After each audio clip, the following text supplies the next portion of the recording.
I really don't need to go 4 days without sleep.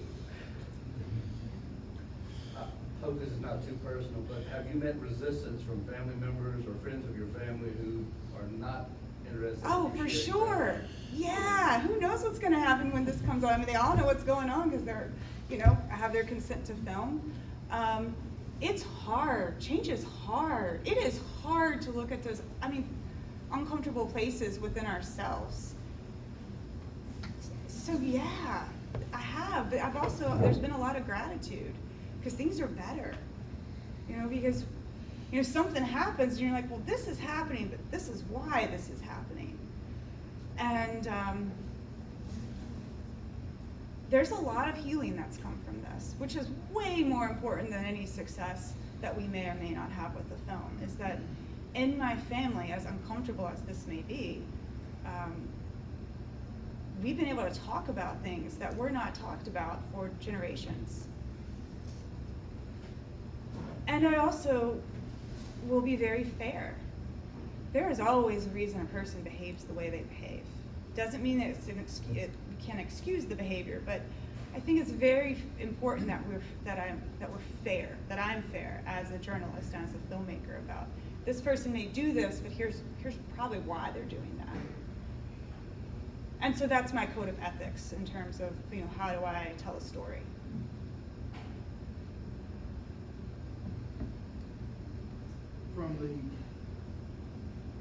I think it's really cool that you incorporated running into the journalism. Can you talk about how running got you access to different places geopolitically that the U.S. never got access to? For sure, yeah. I ran 125 miles in Libya.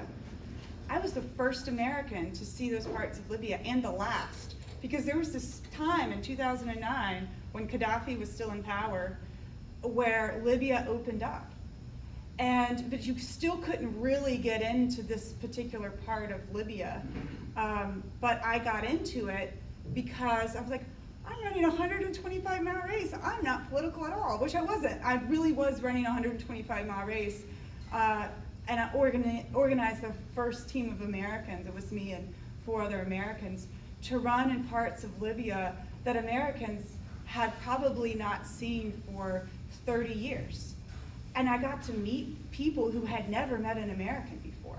It was just like, the coolest thing around, these are like Toraks who were on camels with like blue scarves on their heads. And unfortunately, when ISIS came to power, this area was an ISIS stronghold. You could never, if you had any sense, ever go there now. But I did this story for National Geographic, because who's gonna say no to that story? So running was such an opportunity for me to, explore parts of the world that you can't get a passport to. Like, not a passport, but a visa to.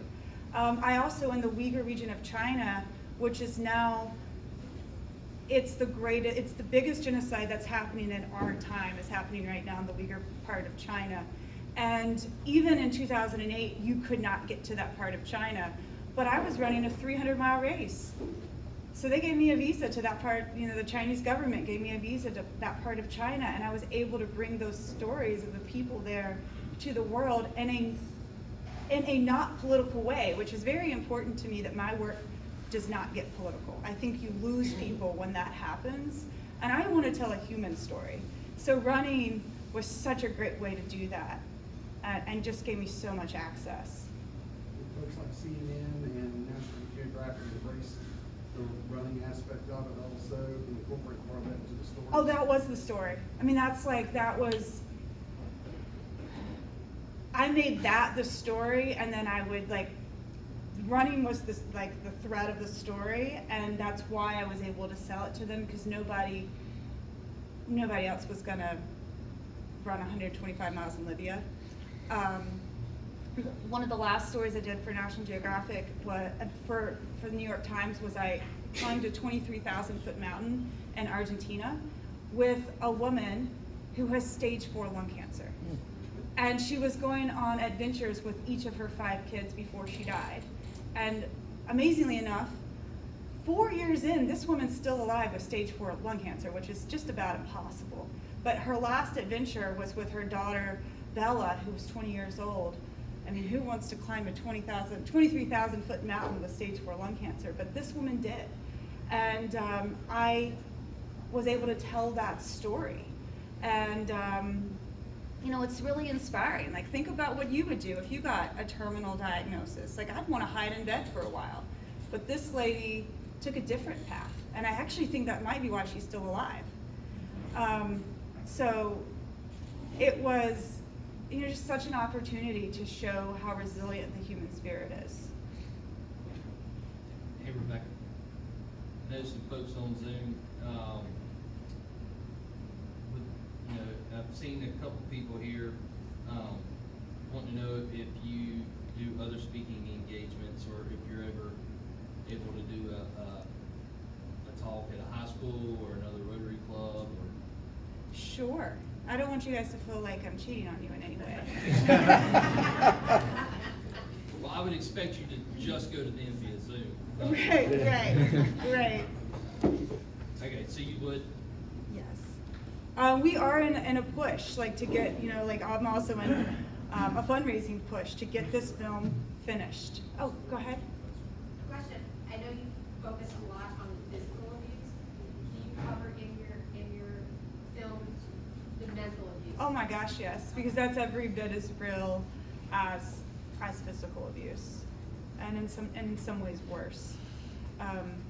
Oh yes, and I mean, I'm dealing with like this with Patrick right now. He's having a mental health crisis, and it's really hard. It's really, really hard. I mean, what he experienced in the first 11 years of his life resurfaces all the time. And my goodness, COVID has been a rough year for college students. So yes, but for him, it was never like physical abuse. It was mental abuse. That's a real challenge. So when you were in all these countries where we continue to hear about abuse to women, it was the running that protected you from that abuse and that discrimination? You know, it's really interesting that in these places, I was always okay with the people. Like, I never had, I'm also really tough. Like, I look really sweet sometimes, but let me tell you, like, you really don't want to touch me. Like, we're gonna have a problem. So I think, like, just having an attitude of, like, in part, of, like, I mean, it's amazing. Like, I did not have a problem. I mean, there's grabs and things like that. It was way harder as the youngest, like, female alone in these places with, like, the world's changed some, but like with bosses, like that was far more difficult to be the only woman in the room professionally than it was like with the actual people in these places. In some ways, I felt like where I would run in Delhi, which by the way, this is definitely not a safe place to be a woman. Like, let me not paint a kind picture of that place, but I think being an American protected me. Because we do have an embassy, we do have a government that is going to come down on you if you mess with me. But like an Indian woman has zero protection.